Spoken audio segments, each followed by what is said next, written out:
Remember that everyone else is having an eclipse too. Let's be gentle during eclipse season and look out for each other and find our way through in new and surprising ways.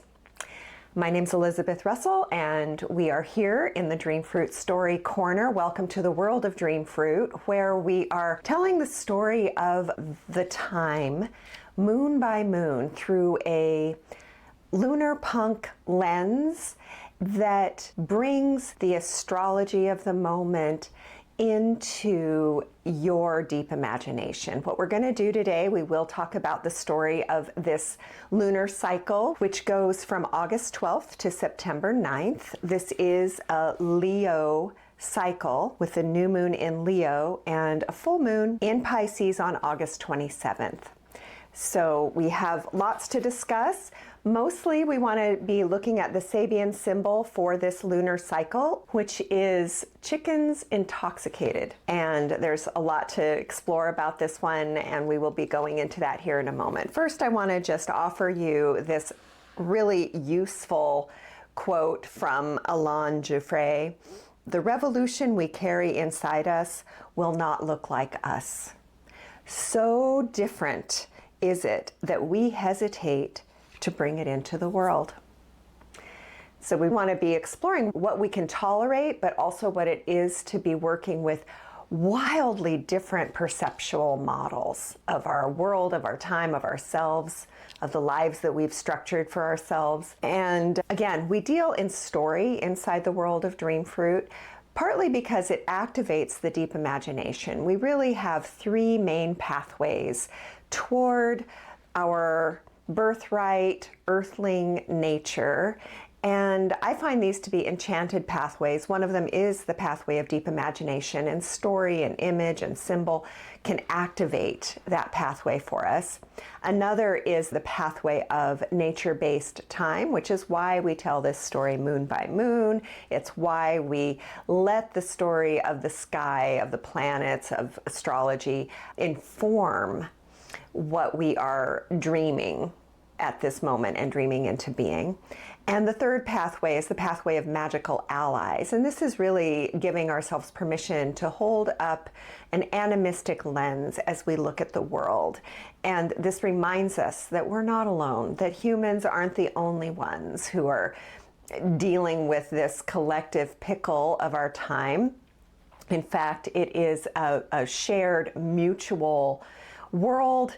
The forests and rivers, the oceans, the creatures, the sky, the cloud beings, the moon herself, all have a stake in us finding a path forward that encourages life to flourish and to live, so that we can imagine and dream and create a regenerative future. So with that understanding, let's just dive right in. Let's tell the story of this lunar cycle. Again, this goes from August 12th to September 9th, and we are working with the Lunar Tales for Earthlings, which is the 2027, I'm writing the 2027 edition right now. We are in 2026, so I've been time traveling, but here we are in 2026 with the Lunar Tales for Earthlings. And this is part of the Dreamfruit series. We're in our 7th year of this story. I can't believe it. But let's just have a look. We're calling this moon the Falling Awake moon. And in the dream of the falling awake, the world is alight with the twinkle and wink antics of raven, fox, imp, and wind. We grow ever more enchanted with the moon on the water. The world of forgetting once lulled us away from this treasure, its tricks and its mimics nearly sweeping us completely away. Yet we are now steadied by our earth bond. Our wild kin prance around us in a gentle circle. They are drawing us to the place of the wild honey. The ordinary dissolves into kaleidoscope shards as rivers of color flow through our eyes. And does the web of kinship shimmer into view? Yes, the lens can be both wild and wide. Add a pinch of salt. We do love us a pinch of salt, especially now when we are wanting to do two things at once. We want to widen the aperture of perception this month. We really do. We need to be able to see beyond the frame or the box that it feels like we've painted ourselves into. And at the same time, we want to be able to discern what's real from what is delusion and not get lost in the ethers. And this is why we want that pinch of salt. Obviously, we want to acknowledge that right now, here in this world, in this timeline, it's a trick to determine what is real and what isn't. We have AI, we have disinformation campaigns. The internet generally is rife with urban legend and collective conspiracy and lore, and everybody is selling something, and it's just where we are. And so it makes it really, really a challenge to determine what's there and what's not, and what is leading us one direction or the other. So whether it's, your psychedelic experience, your spiritual gnosis, ecstasy, or delirium, we want to check the root. We want to check the earth bond. We want to check for the pinch of salt.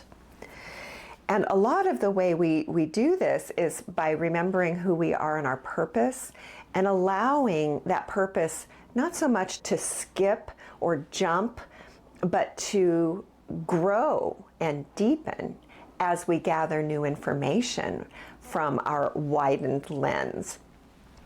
So this is a time to let yourself go a little bit this month, to really let that kaleidoscope of color flow through your eyes, but know how to find your way back. Have a plan. Have a touchstone that you can double check, like, oh wait, does this keep me on my mission? Does this keep my compass steady? It's not necessarily a blow up your life kind of revelation that we're looking for. It's an expand and deepen the life that is in line with your true nature. That's the actual assignment as we widen these intoxicated chickens. You can just see how we could very easily get off the rails. So it's incredibly valuable to know what our parameters are. I mean, there can be so many possibilities. It's dizzying. So yeah, this disorientation does create a lot of space for us. It allows a lot of room for imagination, for creative perception to grow, to diversify, to see new possibilities, but it can feel very dizzying. And so we always want to set the course based on that root purpose, not temporary distraction. I mean, soon in the scope of the year, as you know, we tell this story moon by moon. Next month, that begins on September 10th, is a month of invigoration. And so this falling awake period follows the Mercury retrograde that we had last month. It was a little bit of a slowing down and not really feeling like we were making a lot of progress. It was in Cancer, so maybe we were tending to simple home-based projects and needs. And next month is this month of invigoration, when we're charging ahead and we feel like clarity and the call, and we can engage all of our vitality toward a particular end. So this is sort of a liminal time this month. Yeah, we're in the eclipse season, so it's a time of revelation. It's a time when the new moon and the full moon are turned up really, really high. The dial is cranked. Another thing to mention about eclipse season, besides that extra dose of lunar vibe, is that these seasons occur 6 months-ish apart, and so you want to refer back to our prior eclipse season, which was in March of this year, February and March. And for those following the story in Dreamfruit, you could look back at the becoming moon and check back in with the story and watch that video, and it will probably trigger some memory of what themes might have been going on for you at that time. And also you can begin thinking about 6 months forward. I know it's a little bit tricky to think about time pretty much beyond our immediate because everything is so fast and full.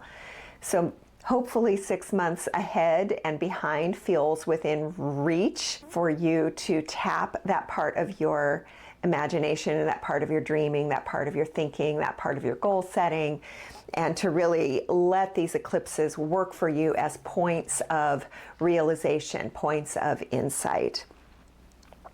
So this liminal time that we're in right now, this time of falling awake, is, again, it's almost like a preparatory time. Last month was a very slow time. It's a good period for reviewing things, all that retrograde energy. Now we want to, shake things up to be more surprising to us.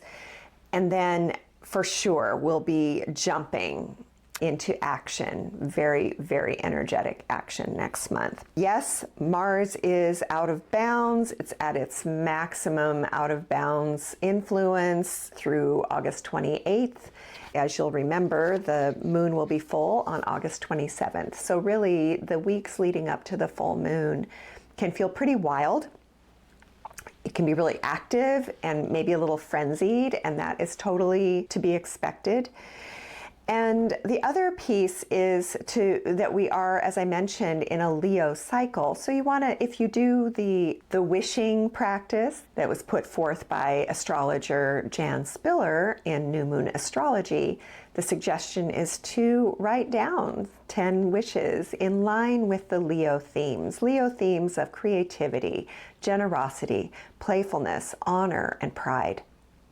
So we are very aware right now of the shadow expressions of Leo. So those wishes could be to free ourselves from some of those shadows, that excessive pride being one of them. And we also love to look for magical allies each month, perhaps a cold water plunge or a hammock or a digital fast. Any of those might be perfectly within range for tapping into the energy of this cycle. So you want to aim high, but not lose sight of your whole self. Move at a pace that allows your whole self to come along.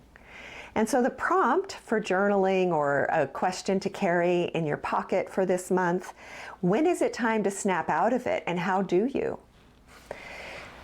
I'm curious what question you might be carrying through this month of falling awake. And just a reminder, everybody's having an eclipse right now, so we want to be gentle with each other.